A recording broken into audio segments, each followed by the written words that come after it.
MZKT-6062 an all-wheel drive, 3 or 4 axle wheel chassis, developed and manufactured by the Minsk Wheel Tractor Plant, by a Belarusian manufacturer of heavy automotive equipment.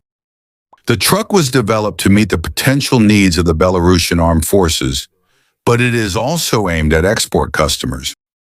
The features of these vehicles include frame and panel cabs, which, depending on the truck variant, can be armored. In its concept, the MZKT-6062 is similar to the German heavy military truck MAN SX45. This military truck has a payload capacity of 16.5 tons.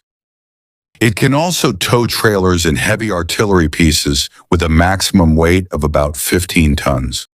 The MZKT-6062 is equipped with a Caterpillar C15 turbocharged diesel engine, producing 540 horsepower.